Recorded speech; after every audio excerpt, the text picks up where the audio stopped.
कामरा का डामरा गिली गिली छू।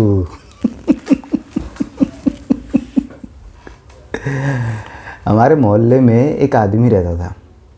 वो उसको ज़्यादा बेचारे को नॉलेज नहीं थी। चाय पकौड़े की उसकी दुकान थी और उसको शादी में जाना था। और उसने एक दिन क्या किया कि एक शादी में जाने के लिए ब्लैक कलर का एक कोट और ब्लैक कलर की एक पैंट, उसको डैशिंग लगी, वाइट शर्ट सिलवा ली। और जब वो जनपद पे शॉपिंग करने के लिए गया तो उससे पूछा कि कोई टाई वगैरह मिल सकती, तो उसको ऐसी एक टाई मिल गई। अब जब शादी में वो गया तो एक बंदा उसको टकराया, कहने लगा अरे वकील साहब आप वकील हैं क्या? कहने लगा नहीं नहीं मेरी तो कचौरी की दुकान है। थोड़ी देर बाद एक आदमी और टकराया, कहने लगा वकील साहब आप वकील हैं क्या? कहने लगा नहीं भाई मेरी यार कचौरी की दुकान है यार। फिर थोड़ी दूर और आगे बढ़ा, कहने लगा वकील साहब कहा मेरी कचौरी की दुकान है यार, तुम दिमाग ख़राब मेरा करते हो। फिर उसके बाद उसके मोहल्ले के 2-3 लड़के खड़े होते, कहने लगे आज तो तुम्हारे मज़े आ रहे हैं, कचौरी वाले हो और लोग तुम्हें वकील समझ रहे हैं। कहने लगा यार तुम्हें तो पता है यार सब वकील वकील कर रहे हैं यार, ये कोर्ट की वजह से ऐसा हो रहा है। लड़के समझ गए कि ये ना वकील से खुश नहीं हो रहा, हालांकि कचौरी वाले को खुश होना चाहिए था। फिर उन लड़कों ने क्या किया, एक दूर जाके चाय के पंडाल में लंबी सी ऐसे आवाज़ निकाली, ओ वकील साहब। कौन है कुत्ता? वहाँ से फिर आवाज़ आ रही है, ओ वकील साहब। उस आदमी की हालत ऐसी हो गई मेरे भाई कि जब वो मोहल्ले में गलियों में से निकलता था ना, अब तो उसने कोट भी नहीं पहन रखा था, लोग छोटे छोटे बच्चे 8 साल के 10 साल के ऊपर से चिल्लाते थे उसके ऊपर में, वकील साहब। वो गालियाँ बकता था, अरे कुत्ता कौन है कौन है, सो माँ बहन की गालियाँ फुल वो करता था। फिर वो थोड़ा सा आगे बढ़ता था, आवाज़ वकील साहब। पुरानी दिल्ली का किस्सा है, वहाँ का कल्चर है। तो मैंने ये देखा है कि आम तौर पे जो लोग चिढ़ते हैं किलसते हैं, उनको पता नहीं क्या ये एक टेक्निक है कि उनको ज़्यादा किलसाया जा सकता है। अब देखिए ये तो एक प्लेजर की बात थी कि कचौरी वाले को वकील बोला जा रहा है, प्लेजर की बात है। तो उसके अंदर में चिढ़ना किलसना तो नहीं चाहिए था, लेकिन उसके नेचर का वो हिस्सा था, वो छोटी छोटी बातों पर चिढ़ता था किलसता था, तो उसका पूरे तरीके से बदनाम हो गया वो, और उसकी चिढ़ एक तरीके से निकल गई। बहुत परेशानी के अंदर उसने अपनी ज़िंदगी निकाली, कामरा का डामरा। अब ये जो कुणाल कामरा का अभी वीडियो आया है, तो एक्चुअली तो ये पॉलिटिकल सटायर है, कॉमेडी भी आप इसको कह नहीं सकते। कुणाल कामरा जो है पॉलिटिकल सटायर करते हैं, लिखते हैं और बहुत पॉपुलर हैं, यूथ के अंदर तो काफ़ी पॉपुलर हैं। अब उन्होंने इसके अंदर में कई लोगों के ऊपर में सटायर किया। हाँ, उन्होंने प्रधानमंत्री नरेंद्र मोदी के ऊपर सटायर किया, अपने मोटा भाई पे सटायर किया, उनकी शादी पे सटायर किया, बहुत सारे लोगों पे सटायर किया, लेकिन खिलस गए अपने शिंदे साहब। शिंदे साहब को कुछ उन्होंने ख़ास नहीं कहा, बस यही कहा कि तुमने वही गद्दारी की है, तुम एक पार्टी की लेगेसी और उद्धव ठाकरे की पार्टी में थे और उद्धव ठाकरे के पिता ही बाल ठाकरे हैं, और तुम जनता को ये साबित करने में लगे हुए हो कि नहीं नहीं उनकी पार्टी नहीं हमारी पार्टी है। देखिए क्या होता है, बात ये एक्चुअली फैक्चुअली करेक्ट है, क्योंकि एक्चुअली फैक्चुअली ये इसलिए करेक्ट है क्योंकि अगर आप देखेंगे तो जैसे एक मुग़ल लेगेसी है, तो उसके अंदर हुमायूं है, बाबर है, शाहजहाँ है, औरंगज़ेब है, अकबर है। तो ये सब लोग ऐसा नहीं कि एक ही आइडिया ऑफ हिंदुस्तान के साथ ही काम करते रहे, इन सब के अपने अपने आइडिया थे। वक्त के साथ जिन लोगों के विचार बदलते नहीं, विचार एक प्रगतिशील होते हैं। अगर हो सकता है बाला साहब ठाकरे इस वक्त में पैदा हुए होते और उद्धव ठाकरे उस वक्त में पैदा हुए होते, हो सकता है उस वक्त उस राजनीति की ज़रूरत थी, उन्होंने उस तरीके की राजनीति की जब जैसी ज़रूरत होती है। अब जिस चीज़ की ज़रूरत है महाराष्ट्र को, देश को, अभी इस टाइम पे जो बम्बई को ज़रूरत है वो उसकी जो कॉस्मोपॉलिटन सिटी की जो एक इमेज है उसको भयंकर तरीके से डेंट हो रहा है। तो अभी ज़रूरत वो पॉलिटिक्स करने की नहीं है, उस इमेज को बचाने की तो है। अब वो उद्धव ठाकरे वो उससे जुड़े हुए हैं, वो समझते हैं उन सब चीज़ों को, और उन्होंने अपने आइडिया ऑफ पॉलिटिक्स के अंदर में उसको चेंज को लेकर आया है। अब बहरहाल ये मेरा अपना एक व्यक्तिगत नज़रिया है। मैं तो किसी को भी वकील साहब कहता नहीं था कभी भी। अच्छा, दूसरी बात ये है कि हम लोग को हास्य व्यंग, पॉलिटिकल सटायर को क्यों लाइटली लेना चाहिए। आप देखिए ना, मोटा भाई ने अगर कुणाल कामरा का वीडियो देखा होगा कर दिया होगा और अगर आनंद महिंद्रा को भी उन्होंने ट्रोल करने की कोशिश की, तो आनंद महिंद्रा ने वीडियो देखा होगा तो आई एम श्योर वो तो बहुत उन्होंने उसको हैप्पीली लिया होगा, मुस्कुराए होंगे वो उसके वीडियो को देखकर। और मोदी साहब तो खुशी होते हैं, उनके ऊपर कुछ भी आप व्यंग भी बनाओ तो वो एंजॉय करते हैं। उनको जहाँ तक मुझे अंदाज़ा है, क्योंकि वो इतना ये चीज़ों को इतना ज़्यादा नहीं लेते होंगे, मेरे ख्याल से लेते हैं मैं अपना ख्याल बता सकता हूँ ना, तो मेरे ख्याल से नहीं लेते होंगे वो, तो उन्होंने इग्नोर कर दिया होगा उन्होंने भी।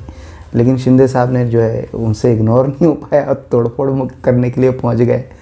अब वो वकील साहब ऐसा ना हो जाए, नहीं करना चाहिए उसको, समझना चाहिए कि हाँ ये होता है। और एक मैं मोरल बूस्टिंग के लिए, शिंदे साहब की मोरल बूस्टिंग के लिए मैं एक बात बोलना चाहता हूँ। उनको हमेशा ये याद रखना चाहिए, देखिए राजनीति में अगर आप आज के परसेप्शन में अगर आप देखेंगे, हाँ, तो आप देखेंगे सबसे ज़्यादा ट्रोलिंग किसकी हो रही है।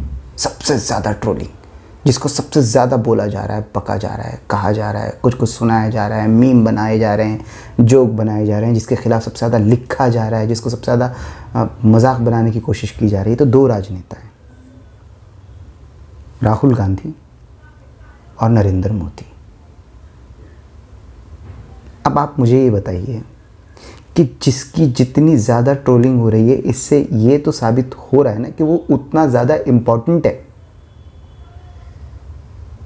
उसकी इम्पोर्टेंस का अंदाज़ा हो रहा है ना आपको कि हाँ यार ये ट्रोल ये इसलिए हो रहे हैं कि आप बॉलीवुड के अंदर देखिए इस टाइम पे सबसे भयंकर तरीके से जो ट्रोलिंग का शिकार हैं या फिर जिनके खिलाफ में जो है बहुत भयंकर तरीके से प्रोपेगेंडा चलता है, वो बहुत शानदार जिसके को तरीके से कहा जाए तो टारगेट कर रखा है जिसको, तो वो खान से। अब आप बताइए बॉलीवुड में सबसे ज़्यादा हिट कौन है? खान से। राजनीति में सबसे बड़े नेता कौन है? राहुल गांधी हैं, अपोजिशन के लीडर, और नरेंद्र मोदी हैं, देश के प्रधानमंत्री। तो ट्रोलिंग तो ये साबित करती है कि आप बहुत ज़्यादा प्रसिद्ध हो रहे हो और आपको लोग अब टारगेट कर रहे हैं और आपको आप लोग इम्पोर्टेंस दे रहे हैं। तो उसके ऊपर में आपको कैसे रिएक्ट करना है, अगर आपके अंदर में खुद में वो मैच्योरिटी नहीं भी है, तो आपके बड़े किस तरीके से रिएक्ट करते हैं वो उनको रोल मॉडल मानकर आप रिएक्ट कर सकते हो। अच्छा, लास्ट में एक और हुआ, किसी शिव सैनिक ने उनको फ़ोन मिला दिया, कुणाल कामरा को फ़ोन मिला दिया कि तू कहाँ है, तू बता, और उन्होंने बता दिया कि मैं हूँ तमिलनाडु में। अभी अपने आप में इतना बड़ा पॉलिटिकल सटायर है, क्योंकि देखिए ये जो शिव सैनिक है, जो डिप्टी सीएम वाले शिव सैनिक है, और तमिलनाडु की जो राजनीति है स्टालिन वाली, अगर कोई आदमी वहाँ पर है तो यहाँ का आदमी वहाँ पर जाकर कुछ नहीं कर सकता। ऐसा मेरे साथ भी एक बार हुआ था। हमारा एक थिएटर ग्रुप था, तो वहाँ पर मैं बहुत अच्छा मतलब तरीके से मेरी वैल्यू थी, लेकिन एक दिन मैं नाराज़ हो गया, मुझे बहुत गुस्सा आया और मैंने वो ग्रुप को मैं छोड़ दो, लात मार दी, और मैं जाके एक दूसरे ग्रुप के अंदर में ज्वाइनिंग मैंने कर ली। दूसरे ग्रुप में ज्वाइनिंग करी मैंने, वहाँ पर मुझे अच्छा खासा कैरेक्टर मिला, लेकिन वो आदमी जो था वो मेरे साथ जो है ना बहुत तरीके से, एक तरीके से आप कह सकते हैं माइंड गेम करने लगा। कभी कैरेक्टर दे देता था, कभी कैरेक्टर से हटा देता, कभी बताता कि मैं तेरे पे एहसान कर रहा हूँ, कभी इस तरीके से वो मेरे पे वो कर रहा था। हालांकि मुझे पता था कि उसको कैरेक्टर तो मुझसे ही करवाना है, लेकिन वो कह रहा था कि तुझसे करवाना है लेकिन तू अपने आप को इस काबिल मत मान। तो मैंने क्या करा, शो से 2-3 दिन पहले जो है मैंने कहा भैया आप देखिए, आप थिएटर ग्रुप नहीं चला रहे हैं, आप कोई माइंड गेम की वो चला रहे हैं, क्या कहते हैं, फैक्ट्री, और अपने पास तो इतना है नहीं दिमाग, अपनी बुद्धि है कमज़ोर। तो मैंने वो शो से 3-4 दिन पहले, इसको बैड प्रैक्टिस माना जाता है, मैंने ग्रुप छोड़ दिया। बाद में वो बड़ी मुश्किल से उनका शो किस तरीके से होना था तो हुआ, अच्छी परफॉर्मेंस नहीं हुई, नया एक्टर था, 4 दिन के अंदर में क्या प्रिपेयर करता। तो वो मुझे एक दिन मिला, मंडी हाउस में आया मेरे पास, कहना शाजिद तरह मैंने कहा जी सर। कहने लगा वो मुझे वो सर्टिफिकेट ला के दो। मैंने कहा सर कौन सा? कहेंगे जिसमें ये लिखा हुआ हो कि तुम पागल हो गए थे तभी तो तुमने नाटक छोड़ दिया था। मैंने कहा सर आइए दोनों साथ चल के बनवाते हैं वो सर्टिफिकेट। कहने लगा मैं तुझे छोड़ूंगा नहीं, मैं एक एक थिएटर ग्रुप के अंदर जाऊंगा और वहाँ पे हाथ जोड़ कहूँगा कि इस आदमी ने मेरा नाटक ख़राब किया है। मैंने कहा आ जाना। मैं अपने उस ग्रुप का नाम नहीं लेना चाहता जहाँ का मैंने उसे बताया, और वो फ़ौरन यूँ हो गया। कहने लगा अच्छा है इसलिए इतना चौड़ा हो रहा है, तू वापस चला गया।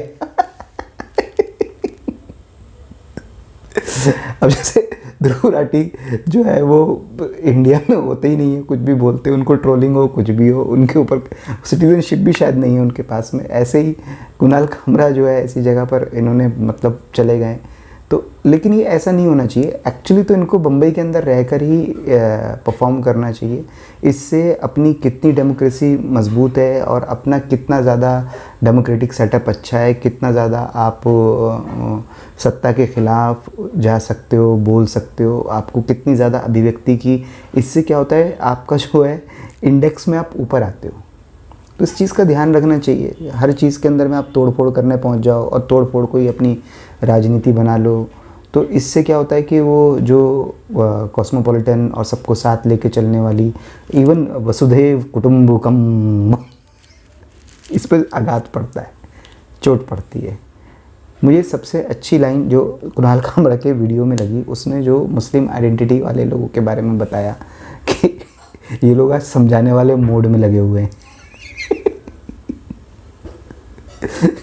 वो कहने लगा हलाल के बारे में पूरा बताने लगते हैं कि ये होता है, वो होता है, ऐसा होता है, वैसा होता है। तो ये एक्चुअली बहुत बड़ा सटायर है। आजकल मुस्लिम कम्युनिटी इसी तरीके से बर्ताव कर रही है। हालांकि ऐसा नहीं है कि जो लोग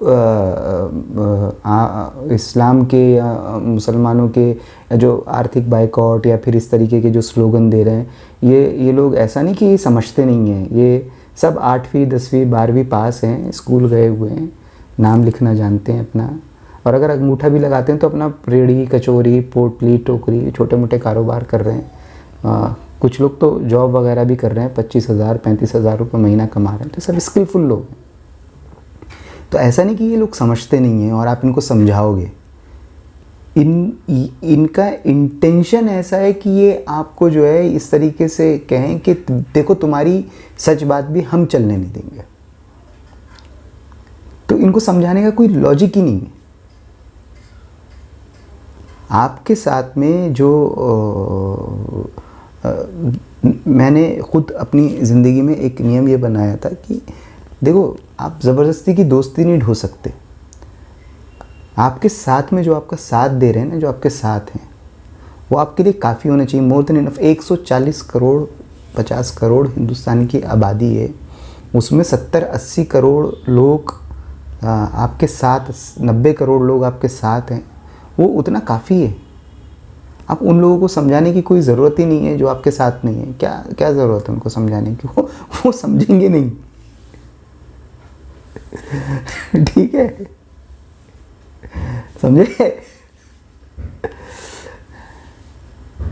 तो बहरहाल एक मेरा ऑडियंस से रिक्वेस्ट है, मुझे ना वो आजकल मैं रील सर्व कर रहा हूँ और मैं देख रहा हूँ कि रील के साथ में वीडियो बनाया जाए कि नहीं बनाया जाए। तो एक ना रील मुझे बहुत ज़्यादा इन्फ्लुएंस कर रही है। उसके अंदर एक ऑडियो आती है, वो मुझे पता नहीं लग रही वो ऑडियो है कहाँ की, कहाँ से वो पॉपुलर हुई है। तो आप अगर मुझे बता सकें, वीडियो देख ही रहे होंगे आप, तो मुझे ज़रूर आप वो सजेस्ट कीजिए कि वो वीडियो कहाँ किसकी है। वो औरंगज़ेब आलमगीर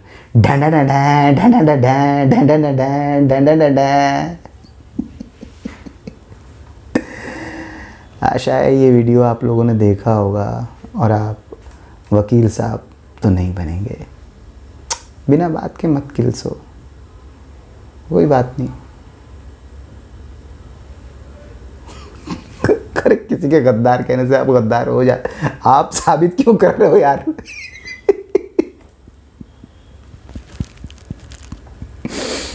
कचौरी वाला वकील हो गया था क्या कोट पहन के? नहीं हुआ था ना, मत करो। पता नहीं कहाँ कहाँ से कैसे कैसे मीम बनते हैं, समझो। नहीं करना चाहिए, मैच्योरिटी के साथ हैंडल करना चाहिए। आप ट्रोल हो रहे हैं, आप क्रिटिसाइज़ हो रहे हैं, ये तो बहुत शुभ संकेत होते हैं मेरे हिसाब से। इनको शुभ संकेतों की तरह लेना चाहिए कि आपका कद बड़ा हो रहा है, कि लोग आपको क्रिटिसाइज़ कर रहे हैं, ट्रोल कर रहे हैं, लोग आपके बारे में बात कर रहे हैं। हाँ, ये बात सही है कि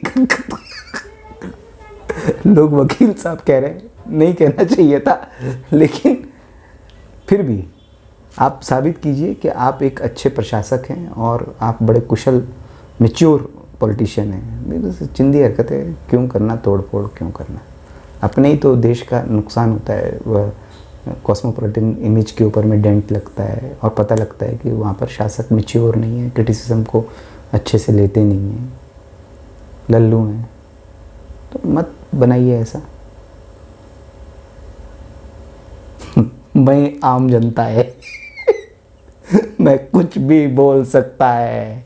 Aurangzeb, Alamgir, Dan Dan Dan DJ. ये आलम म्यूजिक बजाना, ये किसका है, बड़ा धांसू है, मजा है।